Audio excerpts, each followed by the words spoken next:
Welcome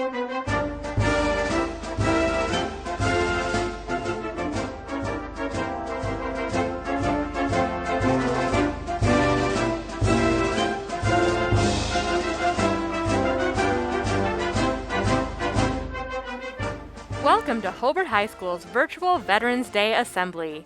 At this time, please rise for the presentation of the colors and the singing of the national anthem.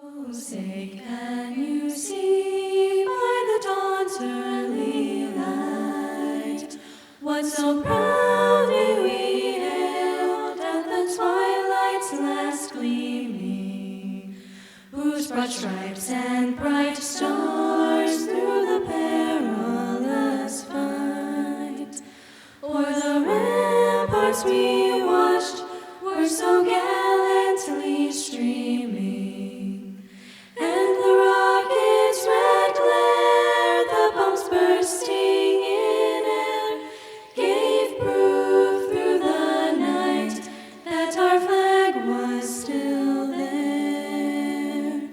Oh, say, does that star-spangled banner yet wave o'er the land of the free and the home of the brave?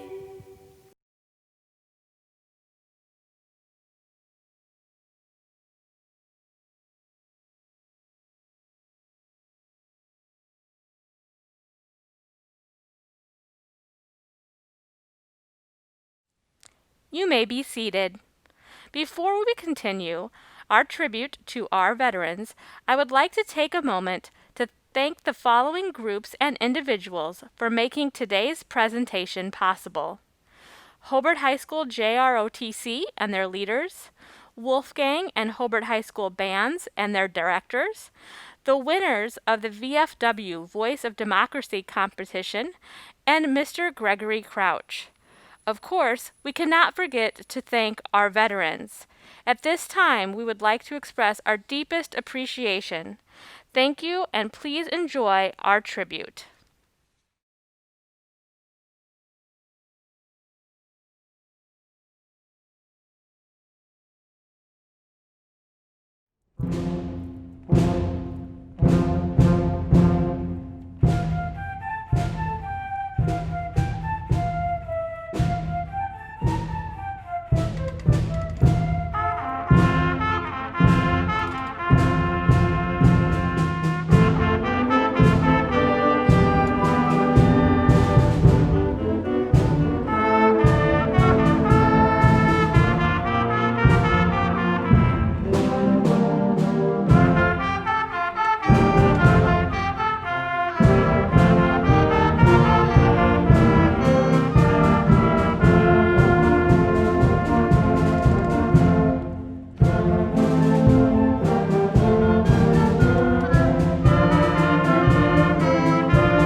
The past can't only not predict the future, but it's almost impossible to understand it either.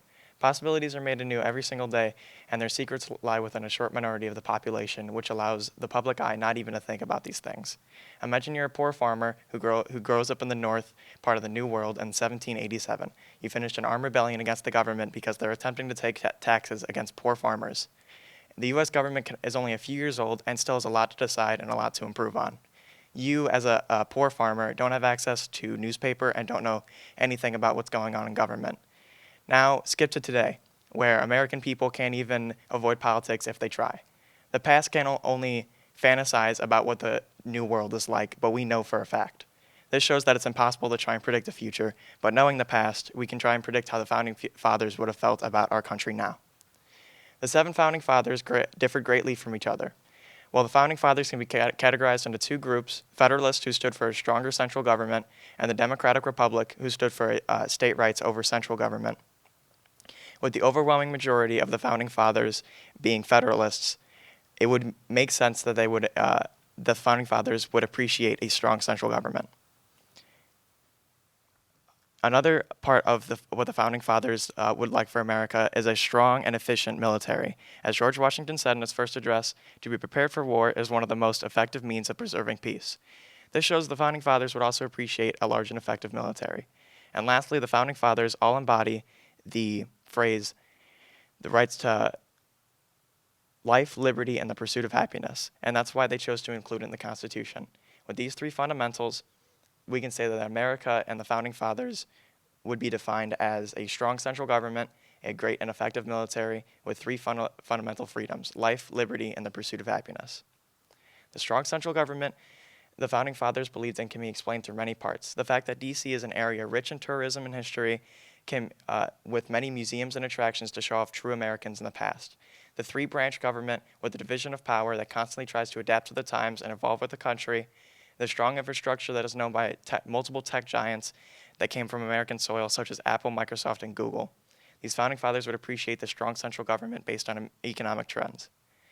The founding fathers also cared a lot about their military. As frequently called a global superpower, I think the founding fathers would appreciate the reputation America has accrued through the years. America stands at a .94 in military power. As a scale designed from 0 to 1, our only second place is China at .8. Furthermore, Americans can get a gun within a week or less. Arming Americans for potential revolution and their own protection and freedom has always been a part of what makes America great for the founding fathers. Lastly, the founding fathers believed the classic line of life, liberty, and the pursuit of happiness. The founding fathers believed in these rights so much that they did to protect it. An entire war was dedicated to our freedom and independence, and continually people fight for freedom and independence through it be things like protest, division of huge company, or just voting every 4 years. Everyday Americans, just like our founding fathers, continue to fight for what we believe in, relentlessly. Everyday Americans try to equalize America just like the founding fathers wanted to. Both bodies wanted America to be free in the way we live and the way we pursue our own happiness. Since America continues to fight for the rights of life, liberty, and happiness, I think the aspect is still followed today. I started the speech by talking about the two-party system of old, the Federalists and the Democratic Republics. Once more, America finds ourselves divided into a sea of blue and red states. However, even in differences, we are all united. We all want a better America. We all want a better. We all want to feel safe, and we all want to pursue our rights to life, liberty, and the pursuit of happiness. Since we haven't lost those values, the founding fathers would be proud. When you think of America, what comes to mind? Is it the racial movements, the president who is always tweeting, the millions in poverty, or the trillions of dollars in debt? The way I see it, these things do not define America. They're just small parts of it. Personally, when I like to think of America, I think about how it is the land of the free and the home of the brave. A place where everyone is created equal, just like the founding fathers envisioned. A place where brave soldiers fight for our country and sacrifice their lives so that we can all keep our freedom. A land where people unite after hard times and strive to come back better than ever before. A place where people come to make their lives better and live the American dream like so many others before them. Although not everything is perfect, we as Americans are always striving to be better. In the end, I think that the founding fathers would be proud of the America that we see today, because now not just all men are created equal, but all men and women. America has been a place where people come to make their lives better, and it has been like that for centuries. In the 18th and 19th century, more than 4 million Irish immigrants came to America when they were driven out of Ireland due to religion, lack of political liberty, and hard economic times. They came to America when they were promised better land and religious freedom. They were in dire need of a new home, and they were searching for a better life, and they found one. In the 19th century, 5 million Germans came to America in search of better land for farming and for religious freedom because they were being judged in their own country. They sought refuge, and they found it in one of the greatest places on earth. More than 1 million Mexican immigrants come to the United States each and every year, and they do this because they are looking for a better life just like everyone else. Although not all immigrants were welcomed by everyone, they were welcomed by the United States and were able to live and find what they were looking for. I like to think that America is the greatest country in the world and that other countries just don't compare. If it really wasn't the best, then why would all of these immigrants keep coming here? I think that if the Founding Fathers were able to see all that has been accomplished since their time, they would be proud. Their main goal was to establish liberty and freedom and that all men were to be created equal, as stated in the Declaration of Independence. We hold these truths to be self-evident that all men are created equal, and I think that we have done an even better job than ever thought possible. Although these words were not necessarily true at the time, at this specific time in America, since there were still many problems like how slavery was still going on and how men were treated as superiors to women. Even though these devastating problems were still taking place in 1787, over the next couple centuries, slavery was abolished and women were given equal rights to hopefully live as they saw fit. Slavery was one of the biggest problems ever seen in America, and it needed to be and should have been abolished sooner. It was one of the most disgusting things that ever took place in America and still taints its history. The thing that would make the Founding Fathers so proud and the thing that makes America so great is that in the world today, not just all men are created equal, but all men and women, no matter what race or religion. Yes, there are still many problems today, and there will continue to be problems no matter what, but Americans will continue to try and solve these problems no matter what. America has come a long way since the Founding Fathers met in 1787, and the country will continue to improve and be even better than ever thought possible. America is a country with a rich history. Like any country with such a history, there'll be people, battles, and documents to show the sacrifices, trials, and freedoms resulting from it all. The Bill of Rights and its added amendments is one example of that very freedom and envisionment for our country that our forefathers had. It is one of the most crucial documents in the history of the United States, and one that many other countries have adopted variations of. The Bill of Rights outlines our rights as Americans, the rights that our forefathers fought for us to obtain. If our forefathers could see how we are using these rights, and that we are using them for the betterment of our country, they would be extremely proud. They'd be immensely proud of our use of the First, Sixth, and Fourth Amendments in particular. The First Amendment was created to ensure freedom of religion and expression. The First Amendment states, "Congress shall make no law respecting an establishment of religion or abridging the freedom of speech."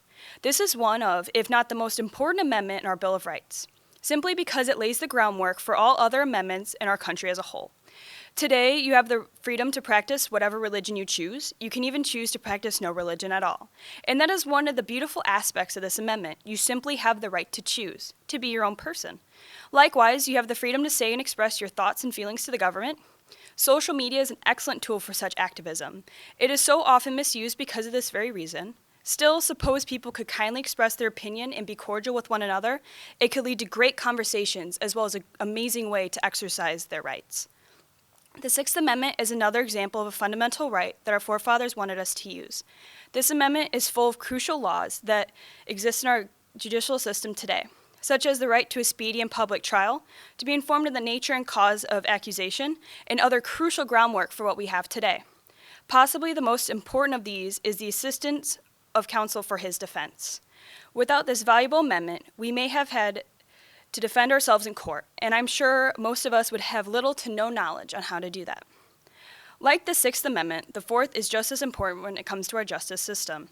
This amendment assures that no one's rights are protected and that it comes to raids and seizures made by the government or law enforcement. It is a crucial part of keeping justice in this great nation. Without this law, many trials would go unjustly, both for the defense and the prosecution. Life for an average citizen would also be affected, whether or not they have committed a crime or are on trial. Without this amendment, citizens' houses would be able to be raided at any time, causing a distrust in the government.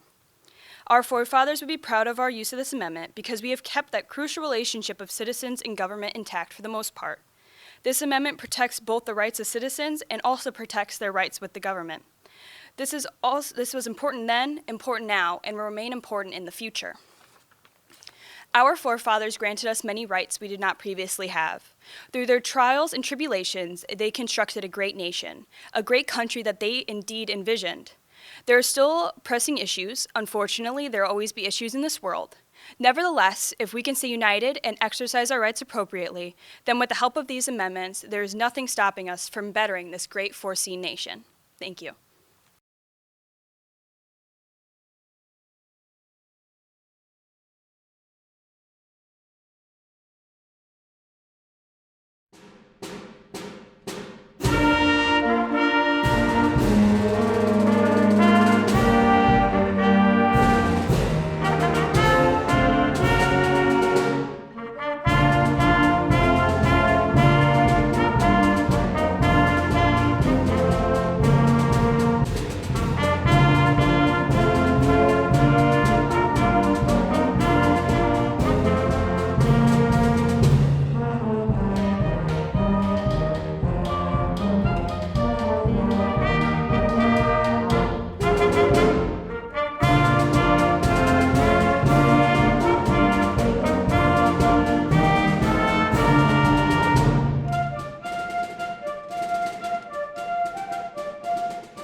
Oh, beautiful